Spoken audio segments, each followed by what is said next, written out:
Olá, eu sou o presbítero Roberto, está começando aqui mais um programa de estudo bíblico. E hoje eu quero trazer para você a leitura e o estudo do livro da Bíblia de Filemon.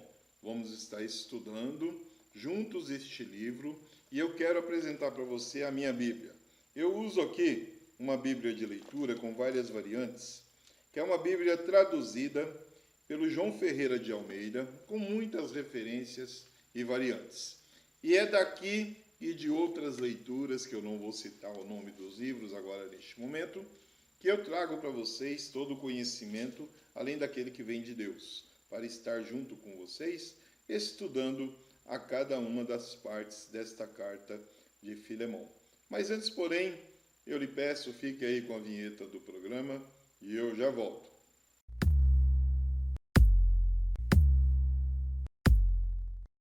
Pois bem, vamos ler primeiramente todas as introduções que vêm na minha Bíblia e vamos já fazendo o comentário a partir daí. E depois nós passamos para a leitura aqui do capítulo 1, onde ela traz aqui o prefácio, a saudação e a ação de graças que Paulo sempre faz nas cartas que ele envia. As considerações preliminares desta carta, Filemon, ela começa da seguinte forma. Paulo escreveu essa epístola da prisão, como uma carta pessoal a um homem chamado Filemon, mais provavelmente durante sua primeira prisão em Roma. Os nomes idênticos mencionados em Filemon e em Colossenses indicam que Filemon morava em Colossos e que as duas cartas foram escritas e entregues juntas. Filemon era um senhor de escravos e membro da igreja de Colossos, talvez um convertido de Paulo. Onésimo era um escravo de Filemon que fugira para Roma, e ali teve contato com Paulo, que o levou a Cristo. Desenvolveu-se um forte vínculo de amizade entre os dois. Agora, Paulo, um tanto apreensivo, envia Onésimo de volta a Filemon, acompanhado por Tíquico, cooperador de Paulo, levando esta carta. Então nós vemos aqui, já nesse início da introdução, que Filemon poderia-se dizer que seria um senhor feudal, onde ele tinha ali escravos. E Onésimo, que já foi citado nas cartas de Paulo ali na igreja de Colossos, era bem provável que teria sido um escravo dele. E aqui não cita se ele era um escravo fugido ou não, se era um escravo que teve uma carta de liberdade ou não. Mas havia aqui uma preliminar, onde está se falando, uma dúvida se Paulo deveria enviar ou não Tíquico com Onésimo até Filemon. Provavelmente por haver alguma questão aí dentro da época que Onésimo fora escravo de Filemon. Nós vamos compreender tudo isso aqui juntos. Qual que é o propósito dessa carta? Paulo escreveu a Filemon para tratar do problema específico do escravo fugitivo dele, que era Onésimo. Segundo a lei romana, um escravo fugitivo era passível de pena de morte. Paulo intercede junto a Filemon em favor de Onésimo e pede-lhe que, graciosamente, receba Onésimo de volta como um irmão crente e como companheiro de Paulo, com o mesmo amor com que acolheria o próprio Paulo. Então nós já temos uma resposta aqui da primeira pergunta, né?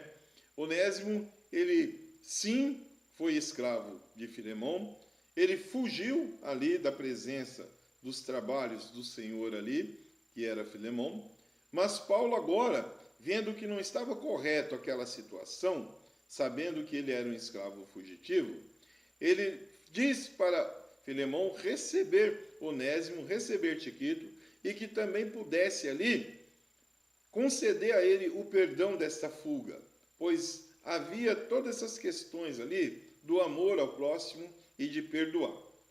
Qual que é a visão panorâmica nessa questão? Eis o apelo de Paulo a Filemon. Roga que Filemon, como irmão na fé cristã, receba Onésimo de volta, não como escravo, mas como irmão em Cristo. Num trocadilho no grego, Paulo chama atenção para o fato que Onésimo, cujo nome significa útil, era anteriormente inútil, mas agora é útil tanto a Paulo como a Filemão. Paulo queria que Onésimo permanecesse com ele em Roma, mas preferiu enviá-lo de volta ao seu legítimo senhor.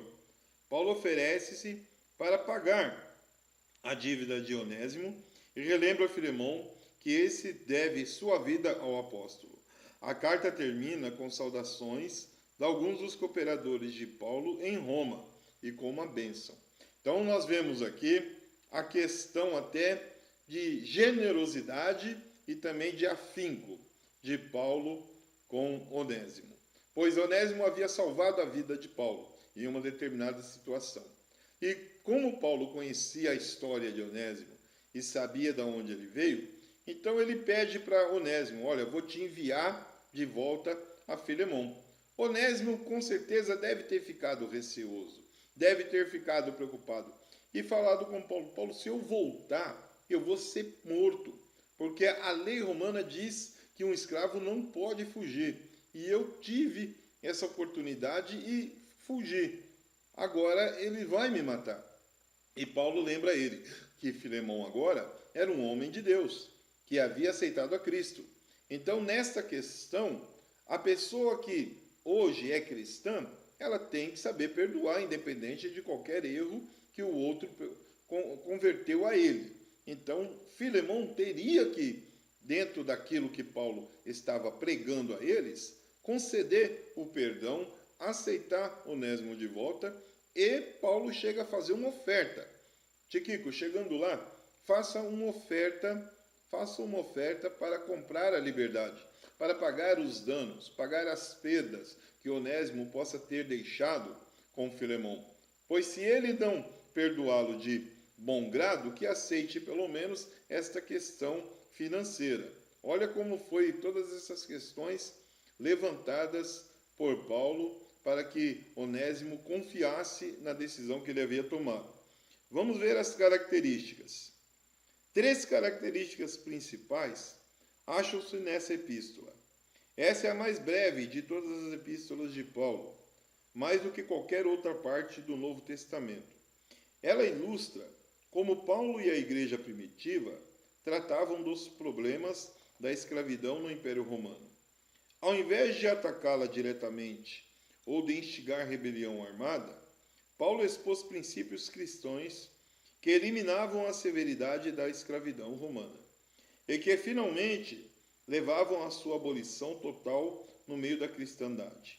Oferece um vislumbre incomparável da natureza íntima de Paulo, pois esse se identificou tanto com um escravo que o chamou de meu coração. Então nós vemos aqui a preocupação que Paulo tinha com a escravidão daquela época. E hoje não é diferente, onde ainda, infelizmente, há muitas questões ainda de pessoas que escravizam outros, ainda há.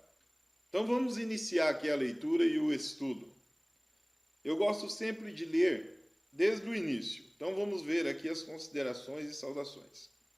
Paulo, prisioneiro de Jesus Cristo, e o irmão Timóteo, ao amado Filemão, nosso cooperador. E a nossa irmã Áfia, e a Quipo, nosso companheiro, e a igreja que está em tua casa. Graça a vós e paz da parte de Deus, nosso Pai, e do Senhor Jesus Cristo. Graça dou ao meu Deus. Lembro-me sempre de ti nas minhas orações, ouvindo a tua caridade e a fé que tens para com o Senhor Jesus Cristo, e para com todos os santos, para que a comunicação da tua fé seja eficaz no conhecimento de todo o bem que há em vós. Por Cristo Jesus. Tive grande gozo e consolação da tua caridade, porque por ti, ó irmão, o coração dos santos foi reanimado. Então vamos lá, vamos compreender aqui, lendo as referências e já estudando sobre essas questões.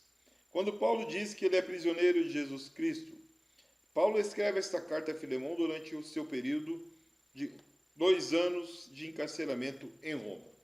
Então nós sabemos que Paulo ficou preso em várias questões, em vários lugares. E essa carta, ele estava preso em Roma durante 2 anos. E ali ele começa a orar, como ele mesmo diz, sobre várias questões e por várias pessoas. E com certeza, o Espírito Santo de Deus toca ali em Paulo para se lembrar de Filemão, para se lembrar da questão de Onésimo, para se lembrar da escravidão, pois ele estava orando sobre a escravidão dessa questão, e coloca ali uma carta designada a essas questões para resolver este problema ali de Onésimo. No versículo 2, a igreja que está em tua casa. Filemão, segundo parece, pôs seu lar à disposição dos crentes, como local de culto em Colossos. Igrejas em casas particulares eram comuns nos tempos do Novo Testamento. Só a partir do século III é que há menção das primeiras construções de casas de oração. Então nós vemos aqui que apesar de Pedro já estar levantando igrejas em determinados pontos, em determinadas regiões e cidades, Paulo ainda não havia aberto igreja em vários pontos. Em Colossos, por exemplo, não havia ainda a igreja. Então, o local que era designado para orações foi ali designado pelo próprio Filemão. Então, Filemão, mesmo sendo um senhor de escravos, mas tendo aceitado Jesus, ele abre as suas portas para aceitar ao povo da cidade, a ali falar de Deus, a ler as Escrituras, a fazer reuniões que são concernentes ao Senhor Jesus Cristo. Então ele transforma a casa dele numa igreja, num ponto de oração, e isso deixa Paulo muito animado, muito feliz. Vamos continuar aqui a leitura, quando o título da minha palavra diz assim: Paulo intercede pelo escravo convertido, Onésimo, que tinha fugido do seu senhor.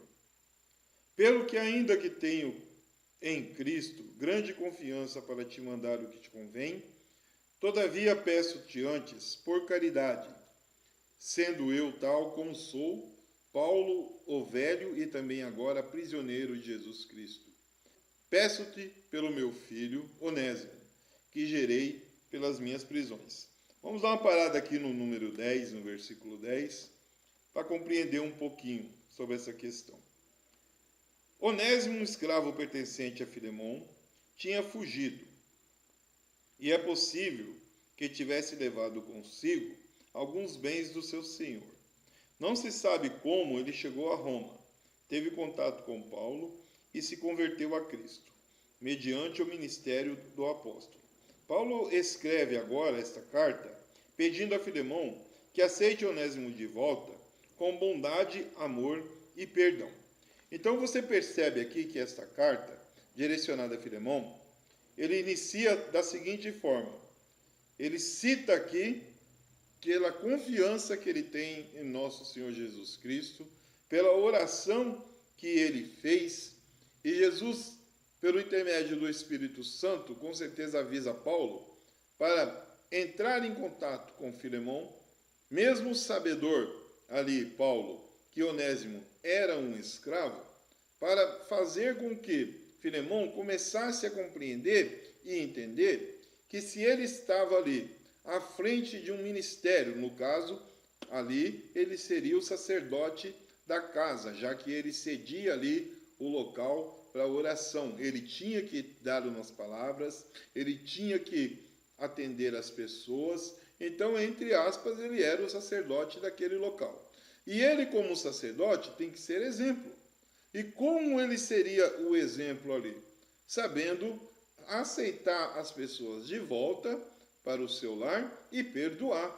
Pois um sacerdote verdadeiro, um homem de Deus que aceitou ao nosso Senhor Jesus Cristo, que foi batizado, porque Filemão com certeza foi batizado nas águas. Então ele teria ali que aceitar a questão que Paulo estava dando a ele naquele momento, que era perdoar ali Onésimo, aceitá-lo de volta, independente se ele tinha levado com ele alguma coisa em valor, alguma coisa ali que fosse até do próprio Filemão, ele teria ali que, porque veja bem, na fuga, Onésimo teria que se abastecer de alimento, de roupas, ele tinha que ter alguma coisa palpável para oferecer de troca. Então é bem provável que ele tenha levado alguma coisa pertencente a Filemão. Entre aspas, ele tenha roubado o seu senhor. Então olha bem, veja bem essa questão, como ela é uma questão muito delicada para se tratar. Pois Filemão, ele teria que perdoar uma pessoa que, além de ter fugido, um escravo que lhe fez perder tempo, pois provavelmente ele colocou pessoas à sua procura, ele pagou para algumas pessoas, pois naquela época haviam ali aqueles caçadores de escravos que recebiam por isso. Então ele gastou dinheiro nessa questão, ele perdeu dinheiro com o escravo, perdeu dinheiro com os bens que esse escravo levou e perdeu dinheiro também com a caça, com a procura. E não encontraram ele. Agora, a palavra não diz de que forma Onésimo conseguiu sair do local onde ele estava, sair de Colossos e chegar até Roma, pois havia ali uma distância. De que forma que ele conseguiu fazer isso? Pois há uma questão de marcas, e nós, só de olharmos uma determinada pessoa, sabemos até de que região essa pessoa é. Essa pessoa é da região norte, esta pessoa é da região sul, esta pessoa é da América do Norte, é da América do Sul. Então nós vemos assim a fisionomia, já detectamos. E ali com certeza era assim. Por onde Onésimo passou, com certeza algumas pessoas devem ter chegado e falado: você é escravo. E ele com certeza tinha que ter apresentado alguma coisa que diria que não. Então há várias questões aí que não está sendo explicada aqui, mas que nós possamos ter ideia das coisas que ocorreram. Vamos continuar com a explicação aqui. Número 11, no versículo 11. O qual noutro tempo me foi útil, mas agora a ti e a mim muito útil, e eu o tornei a enviar. E torna a recebê-lo como o meu coração. Você percebe aqui que Paulo chama Onésimo de filho e de meu coração, para você ver como Paulo ele se envolvia com as pessoas que se aproximavam dele. Paulo ele criava um vínculo, criava um amor muito grande com aqueles que estavam perto dele. E não foi diferente com Onésimo, não foi diferente com Filemão.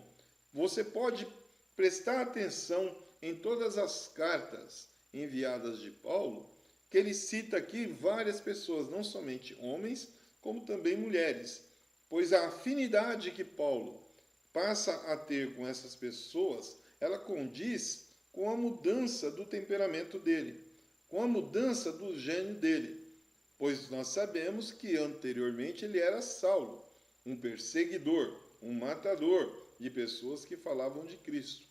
E agora ele se identifica como um homem amoroso, como um homem do coração bom, uma pessoa que sabe tratar e lidar com as pessoas com afinidade muito grande. Vamos ler mais um versículo aqui, o número 13. Eu bem o quisera conservar comigo, para que por ti me servisse nas prisões do Evangelho. Mas nada quis fazer sem o teu parecer, para que o teu benefício não fosse como por força, mas voluntário. Olha que interessante essa parte da carta, porque Paulo, ele sabia que se ele ficasse ali com Onésimo, ele iria atender a todas as suas questões ali, as suas necessidades, principalmente estando ele detido na igreja, ali em Roma, nas prisões. Então nós vemos aqui, nessa parte da carta, um fato muito importante que Paulo cita, pois na vontade dele, ele bem queria que Onésimo permanecesse com ele, para que pudesse auxiliá-lo nesses momentos que ele estivesse preso, onde ele poderia ali estar auxiliando. Mas como Paulo sabia que Onésimo estava em uma condição errada, que era necessário ele se apresentar a Filemão, de forma alguma, Paulo achava correto enviar somente uma carta para Filemão e dizer a ele: olha, Onésimo está comigo, o seu escravo fujão, e eu gostaria muito que você permanecesse, deixasse que ele ficasse comigo aqui. E esse não seria a forma mais aprazível, mais correta, pois desta forma, Filemão iria até permitir, sem que fosse do coração, mas já está lá mesmo, deixa ele lá. E não era isso que Paulo queria. Paulo queria que os dois se encontrassem, que o perdão fosse dado ali face a face e que essa compreensão de amor e de compaixão fosse expressiva do coração. Então ele diz aqui que não seja por força, mas voluntarioso. E é isso que nós temos que entender muitas vezes das questões que acontecem dentro da igreja, dentro dos nossos ministérios. Porque há muitas questões que nós, como líderes, indicamos a uma pessoa que vá de encontro a outra, que essa pessoa vá até ela, que perdoe, que dê um abraço fraternal. E muitas vezes a pessoa não quer fazer isso. Ela tinha que fazer isso sem haver necessidade de nós pedirmos, de nós falarmos. Você compreendeu? Terminando aqui nosso primeiro bloco, fique aí com os nossos apoiadores e eu já volto com a segunda parte do programa. Óticas Condor, a melhor ótica de Curitiba. Rua Emiliano Perneta, 288, Shopping Green Tower, Loja 9. Telefone 41 98445 3353 ou 41 3223 1887. Óticas Condor, a melhor ótica de Curitiba. Pois bem, voltamos aqui ao nosso segundo bloco, nossa segunda parte da leitura e do estudo da carta de Filemão, onde nós estamos vendo aqui uma questão muito interessante desta carta, que fala sobre escravidão, só fala sobre perdão, fala sobre amor. Então vamos dar continuidade. Estamos lendo aqui o versículo de número 13 e o 14. Vamos continuar aqui no número 15. Porque bem pode ser que ele se tenha separado de ti por algum tempo, para que o retivesse para sempre. Não já como servo, mas antes, mais do que servo, como um irmão amado, particularmente de mim, e quanto mais de ti, assim na carne como no Senhor. Então vamos dar uma lida aqui nessas questões aqui que foram citadas, né? Então aqui ele diz assim, para que Onésimo possa tornar a receber. O Novo Testamento não incentiva qualquer movimento direto de libertação de escravos, nem mesmo escravo cristão. Se tal fato tivesse início no meio das condições sociopolíticas dos novos tempos, ele teria destruído a igreja e a causa de Cristo. Ao invés de confrontos diretos, diretrizes foram dadas aos escravos cristãos e ao senhor dos escravos, também cristão, dos quais enfraqueceriam a escravidão, partindo dela mesma, que acabariam levando à sua abolição.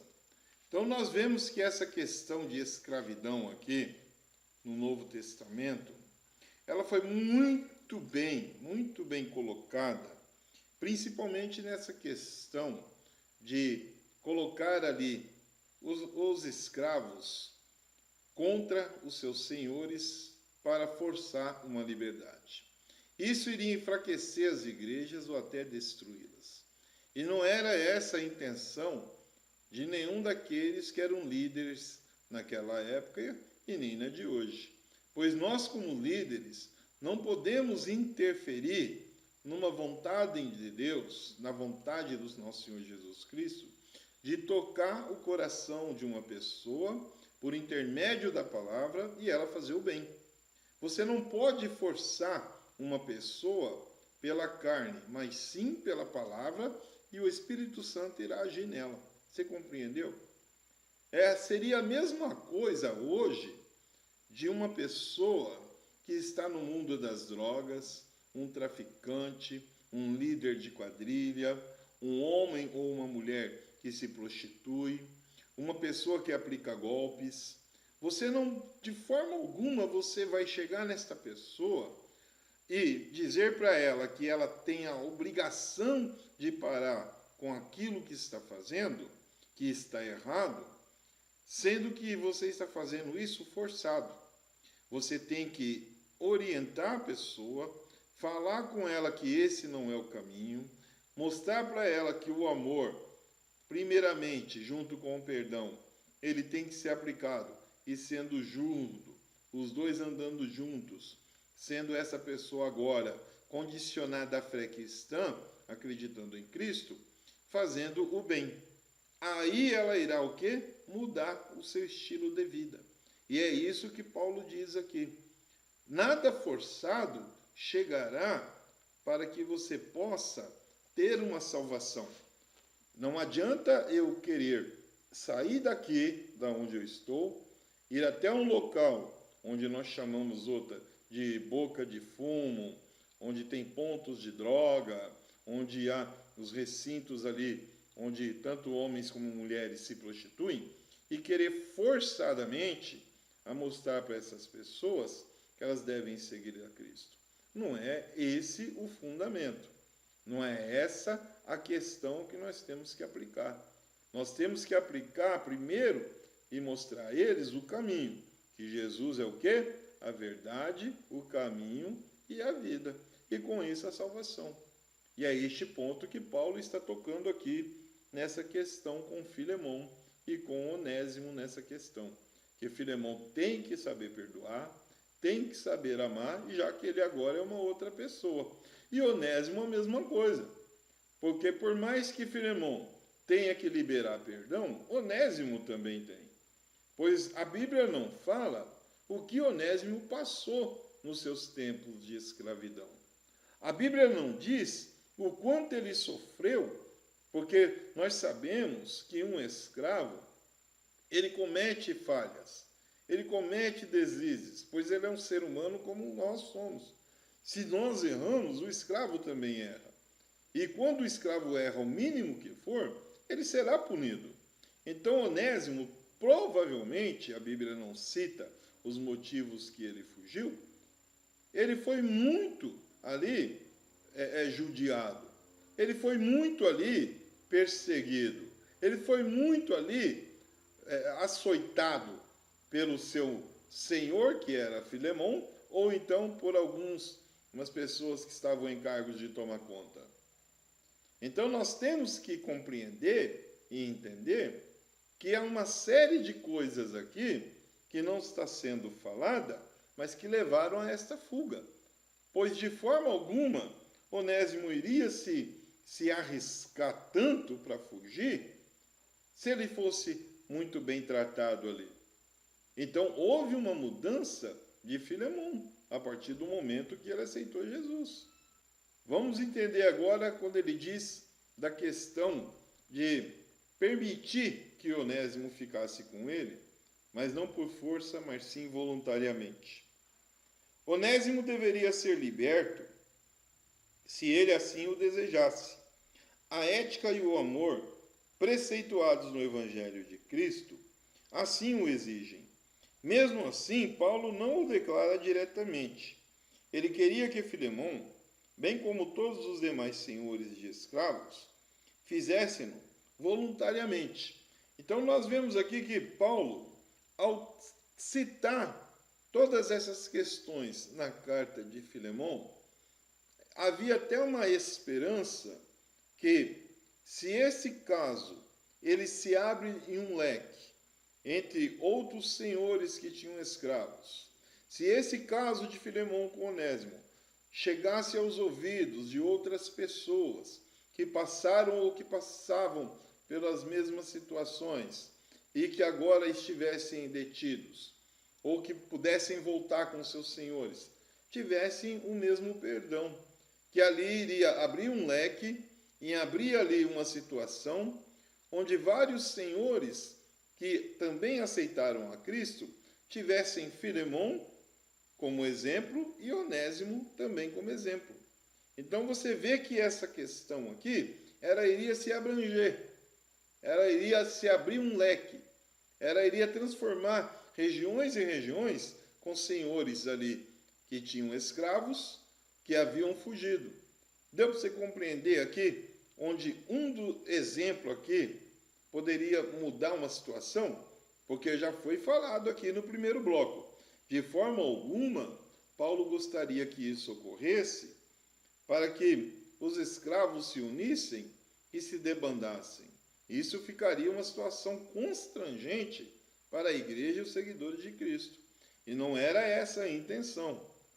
O que eles queriam é que os próprios senhores feudais, os próprios senhores daquela época, donos de escravos, pudessem eles mesmos tomar essas atitudes de estarem perdoando aqueles fugitivos ou até concedendo a liberdade àqueles que ainda estavam com eles, pagando a eles um soldo, pagando a eles um valor determinado, dando a eles um pedaço de terra. De alguma forma teria que haver uma mudança.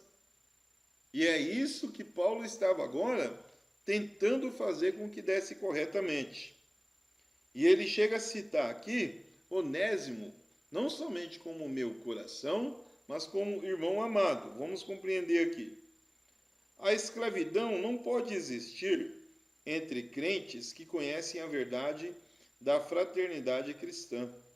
Onésimo já não pode ser tratado como escravo, mas como um companheiro cristão e um irmão amado, uma pessoa que, aos olhos de Deus, está em pé de igualdade com o apóstolo Paulo e com Filemão. Olha bem essa situação, vamos ver aqui. Filemão cede seu espaço, a sua casa, cede ali um local dentro da sua herdade para receber pessoas que aceitam a Cristo. Mas dentre essas pessoas, os seus escravos têm a mesma liberdade também de estar ali na hora desse culto, desse encontro, desta palavra ali. Agora Onésimo volta até a Filemão e aqueles outros escravos que estavam ali, eles passam a compreender e entender tudo o que houve. E um fica dialogando com o outro. Se Filemão perdoou Onésimo, ele irá nos perdoar também? Porque a Bíblia não está falando nessa questão aqui. Mas estamos aqui agora conjecturando a questão da presença dos outros escravos nos dias de reunião. O que aconteceu ali? O que houve depois dessa volta de Onésimo? É uma questão que nós temos que interpretar da seguinte forma: pois a partir do momento que Filemão perdoou Onésimo, ele iria perdoar também os outros escravos, pois agora ele é um homem de Cristo. Então o que vai acontecer dentro ali da região?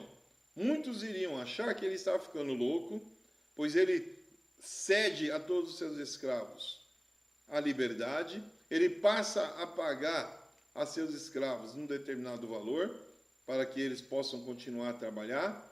Então nós vemos aqui que há uma situação que possa ter ocorrido, mas que não está sendo citada na Bíblia. Nós estamos apenas conjecturando aqui um fato importantíssimo dessa palavra. Mas podemos conjecturar dessa forma. Vamos ler um pouco mais aqui. No número 18 diz assim: e se fez algum dano ou teve alguma coisa, põe-se na minha conta. Olha o que Paulo diz. Que se tivesse que pagar por qualquer coisa que Onésimo fez, ele pagaria. Eu, Paulo, de minha própria mão, o escrevi. Eu o pagarei, para ter não dizer que ainda mesmo a ti próprio, a mim te deves. Sim, irmão, eu me regozijarei de ti no Senhor. Reanima o meu coração no Senhor. Escrevi-te confiando na tua obediência, sabendo que ainda fará mais do que digo. Acabei de falar disso aqui. Nós acabamos de falar dessa questão, dessa última frase aqui de Paulo. quero repetir para você, que Paulo diz para ele reanimar o coração no Senhor Jesus Cristo. E que Paulo está escrevendo a ele, confiando não somente na obediência, sabendo que ainda fará mais do que diz. Então, Paulo esperava que aquela situação tocasse de uma forma tão grande o coração de Filemão, que não fosse somente Onésimo o perdoado, mas todos os outros que ali estavam.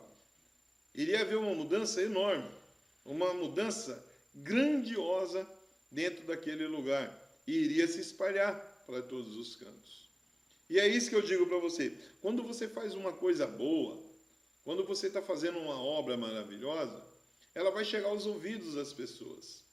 E muitas outras pessoas vão tomar aquilo como exemplo.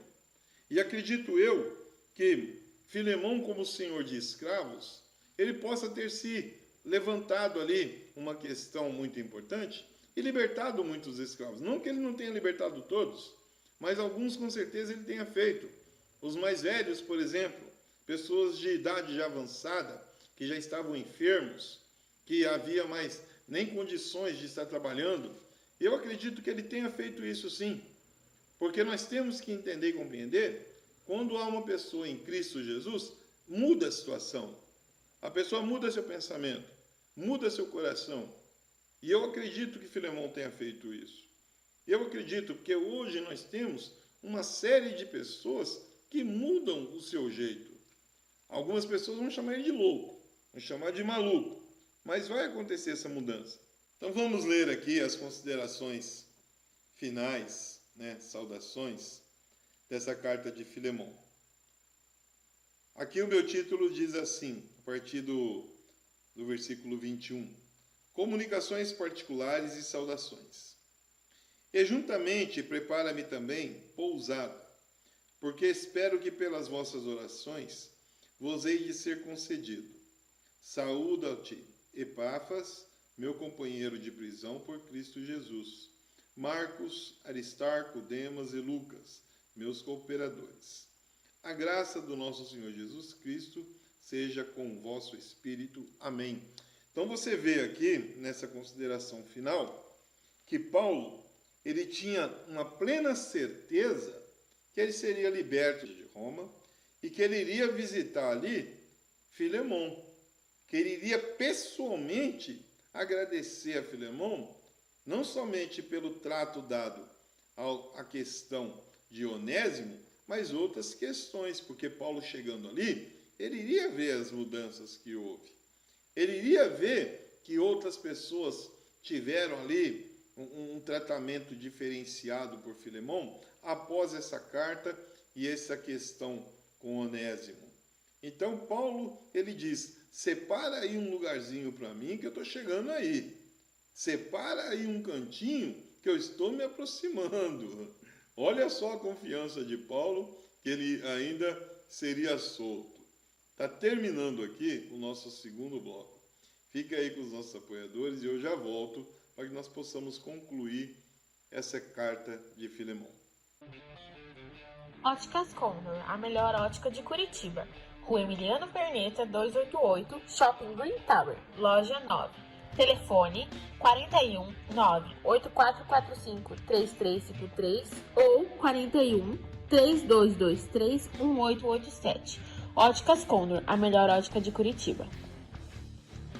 Então nós vemos aqui, na conclusão desse terceiro bloco, dessa carta de Filemão, falando sobre Onésimo, a questão aqui de escravidão, nós vemos que há uma preocupação muito grande de Paulo com essas questões, pois nós temos que ser sábios para lidar com algumas situações. E Paulo ele demonstra toda a sabedoria ao escrever para Filemão sobre todas essas questões de escravidão. Pois, como eu já falei anteriormente, a preocupação é não envolver a igreja com essa questão para que os escravos acabam se aproveitando da situação e fugindo.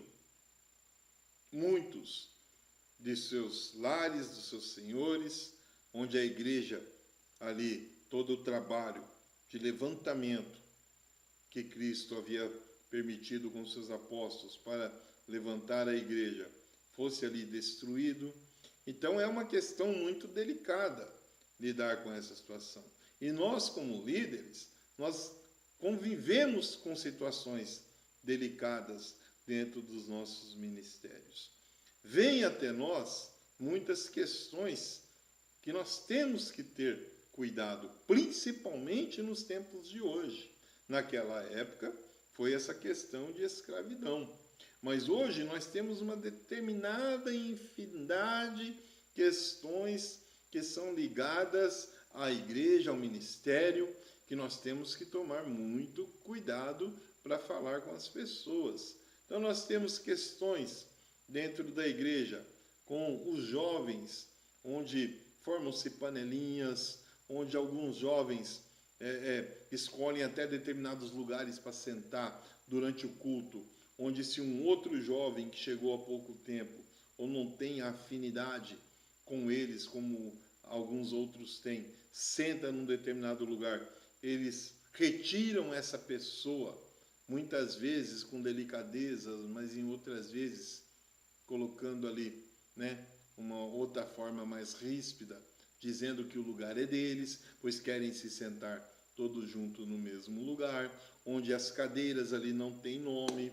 Então, as pessoas que estão ali envolvidas com o ministério, que têm mais sabedoria, precisam ficar atentas neste ponto com os jovens, onde eles ficam ali com o celular na mão, ficam conversando, onde na rede social eles postam muitas vezes até imagens dentro da igreja, fazendo biquinho, dentro dos banheiros. Eles entram no banheiro muitas vezes em uma ou duas pessoas e demoram muito mais tempo durante o culto, onde durante a palavra ou qualquer outra situação na igreja não estão prestando atenção.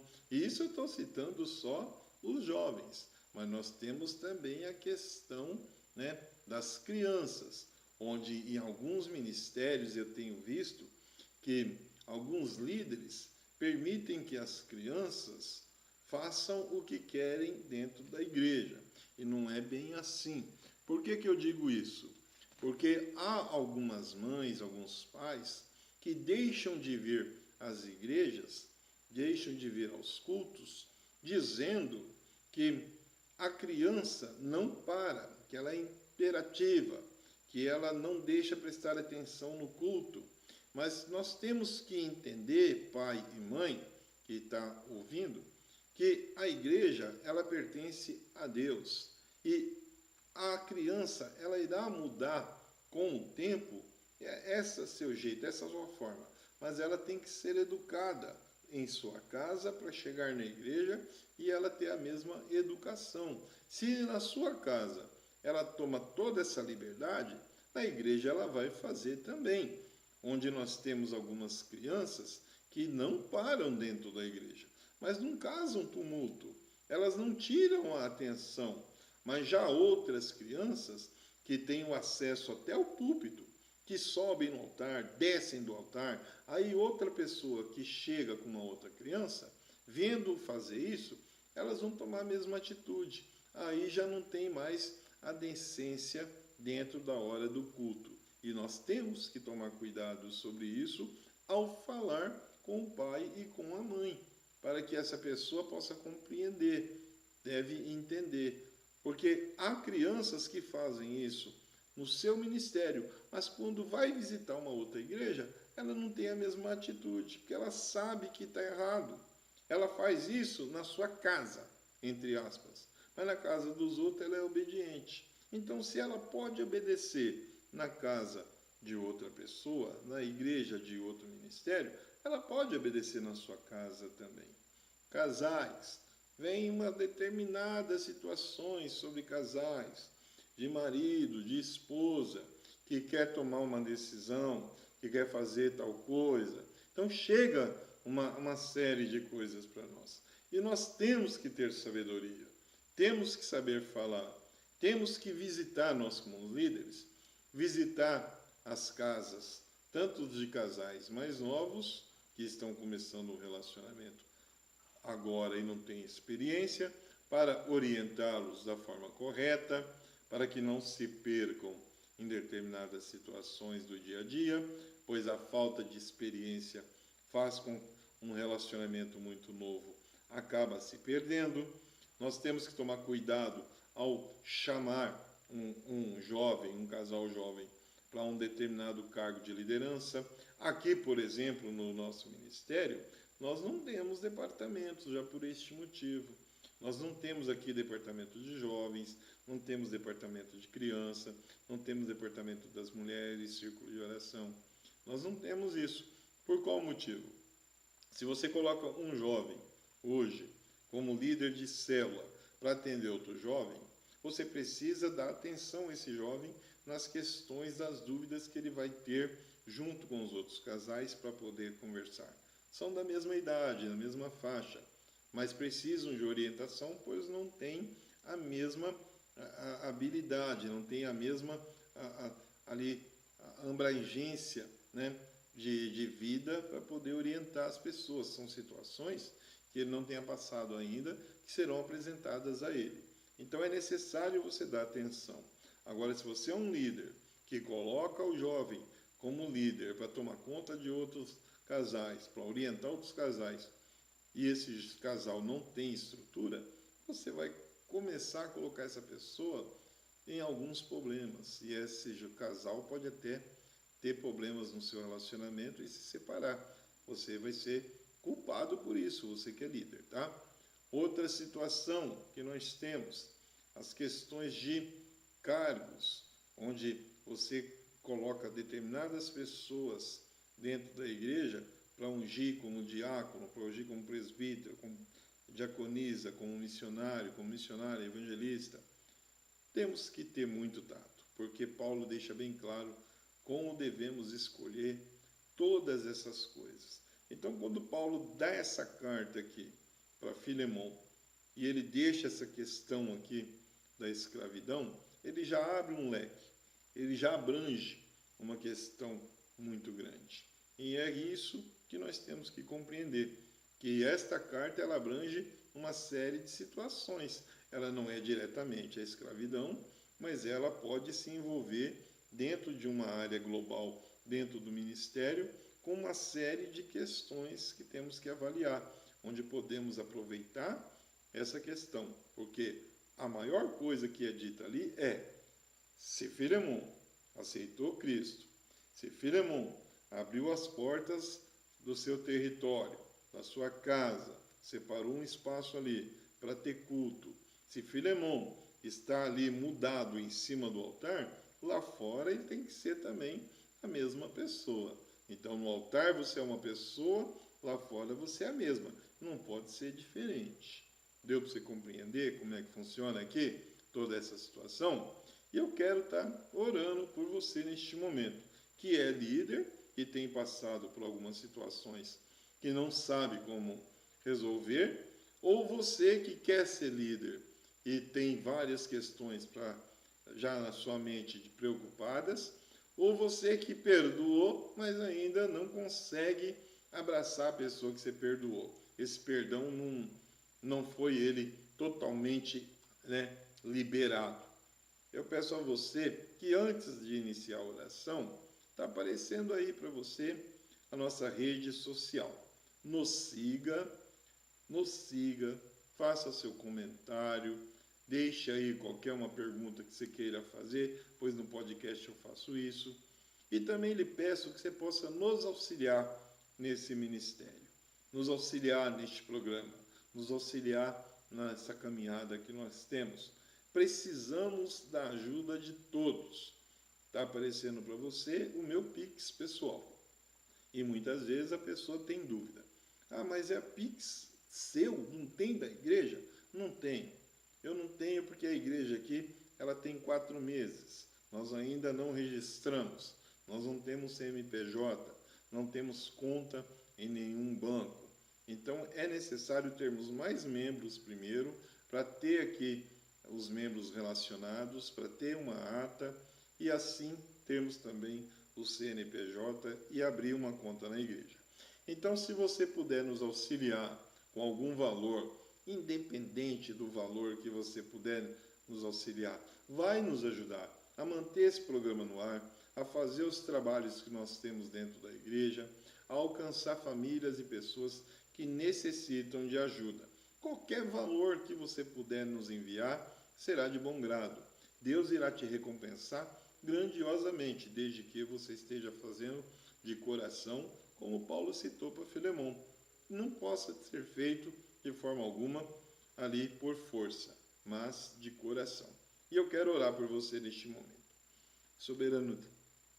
Soberano Deus e eterno Pai, Senhor Jesus Cristo, nosso Senhor, lhe peço agora que o coração dessas pessoas, que são assim como Filemão, que tiveram uma perda, que tiveram um dano, por alguém, ó Pai querido, que ainda não retornou a eles, não foi lhe pedir perdão, desculpa pelo fato que houve, e que ele ainda não sabe se irá perdoar ou não, só possa tocar no coração dessas pessoas. Tanto um como o outro deve aprender e compreender que o perdão, que o amor ao próximo é primordial para estarmos, Senhor, já que aceitamos em Cristo, com o nosso passaporte avançado. E esse passaporte, ó Pai, irá nos levar à salvação. Então nos ensina, Senhor, a conversar com todas essas pessoas, a relacionar a todas as questões, para que haja compreendimento e valor ao próximo com muito amor, porque santo é o seu nome. Até o próximo programa de Estudo Bíblico, assim querendo Deus. Ótica Condor, a melhor ótica de Curitiba. Rua Emiliano Perneta 288, Shopping Green Tower, loja 9. Telefone 041 9844 53353 ou 41 32